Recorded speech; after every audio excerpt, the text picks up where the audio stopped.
think all writers are regional in the sense that it is their place that gives them a sense of who they are, an identity. I think we have to add to that formula the Spanish-Mexican influence of the West that predates Anglo-America by centuries.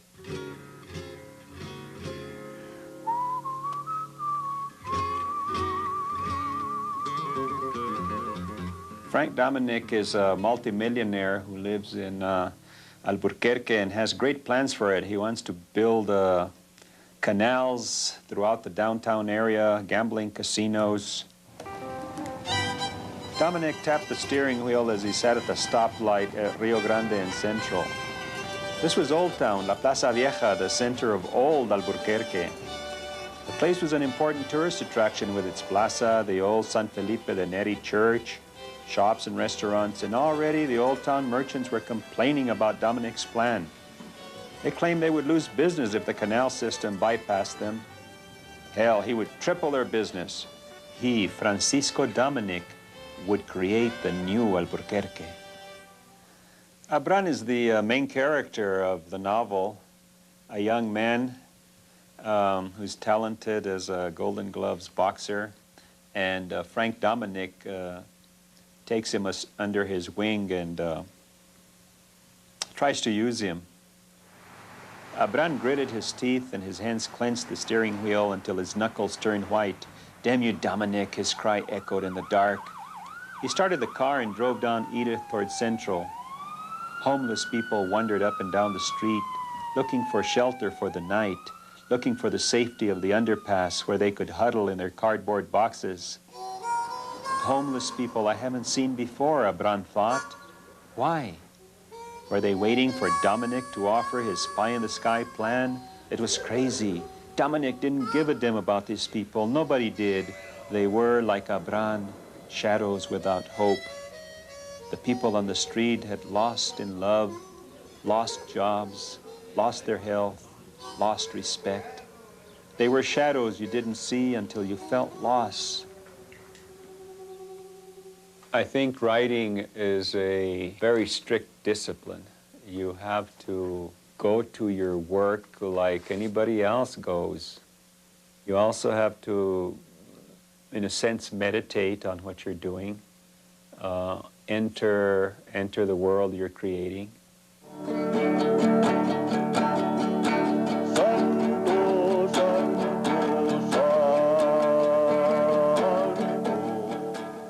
I ran up the steps and entered the dark, musky church. I genuflected at the font of holy water, wet my fingertips, and made the sign of the cross.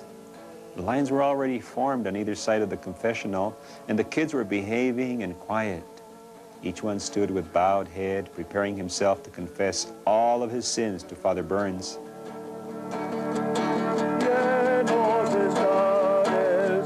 I closed my eyes and tried not to be distracted by anything around me.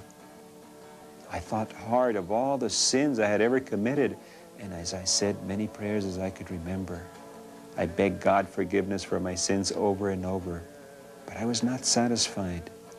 The God I so eagerly sought was not there, and the understanding I thought to gain was not there.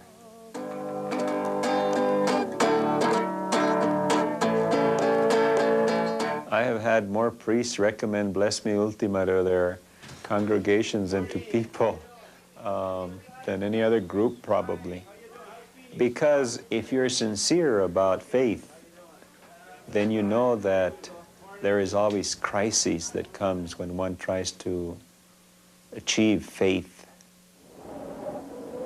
I was raised in Santa Rosa, a small town in eastern New Mexico, large family. My father had done a lot of ranching in his younger days. He was a vaquero.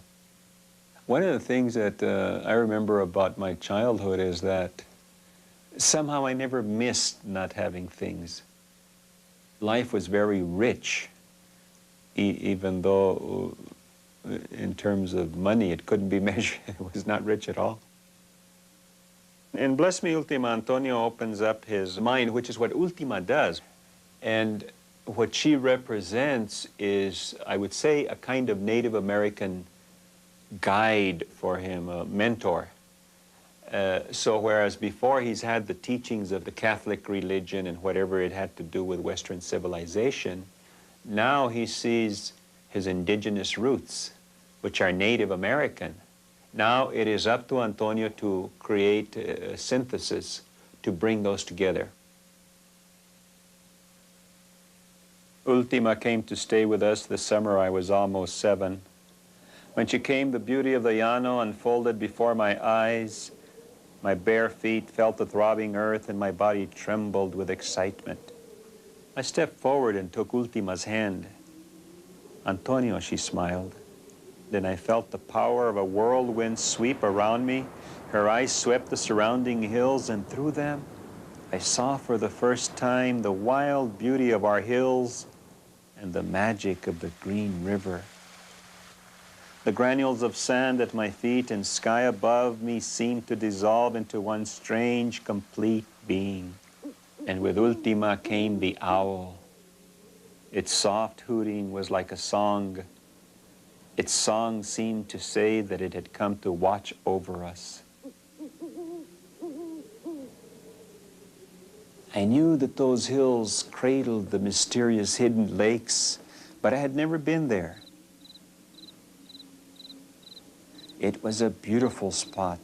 The pond was dark and clear, and the water trickled and gurgled over the top of the dam. Kiko pointed. The golden carp will come through there. We sat for a long time. Then the golden carp came. The huge, beautiful form glided through the blue waters. I could not believe its size. It was bigger than me and bright orange. The sunlight glistened off his golden scales. I felt my body trembling as I saw the bright golden form disappear. I knew I had witnessed a miraculous thing, the appearance of a pagan god. I entered Ultima's room softly. Only a candle burned in the room, and by its light I saw Ultima lying on the bed. I placed the owl by her side and knelt at the side of the bed. "The owl is dead," was all I could say. "Not dead," she smiled weakly, "but winging its way to a new place, a new time, just as I am ready to fly." "Ultima," I wanted to cry out. "Don't die, Ultima." I wanted to rip death away from her and the owl. "Shh," she whispered. "Go west into the hills until you find a forked juniper tree. There bury the owl. Go quickly." I dropped to my knees. "Bless me, Ultima." Her hand touched my forehead, and her last words were, "I bless you in the name of all that is good and strong and beautiful, Antonio. And if despair enters your heart, look for me in the evenings when the wind is gentle and the owls sing in the hills. I shall be with you."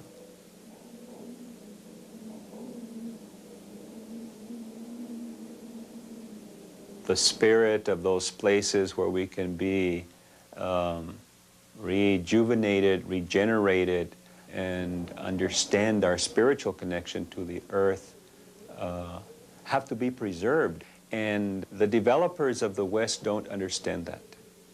So I think it's very incumbent upon us as poets and writers to remind our communities of that relationship that we have and how important. And if we lose it, we lose part of our humanity. I feel very connected to family and community and the spirituality of the place.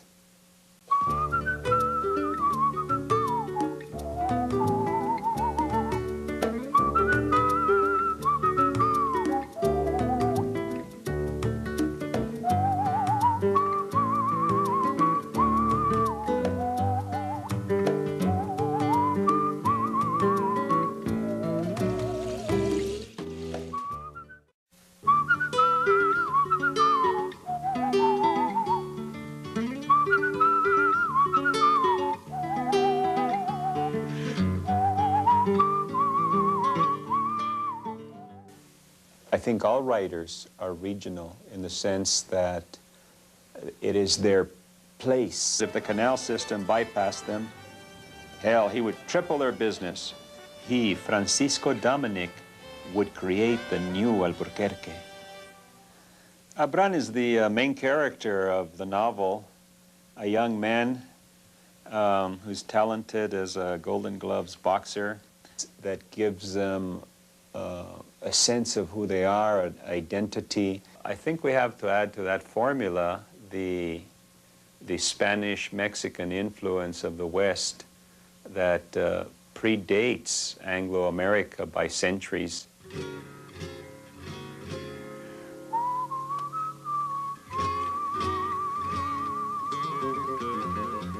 Frank Dominic is a multimillionaire who lives in Albuquerque and has great plans for it. He wants to build canals throughout the downtown area, gambling casinos.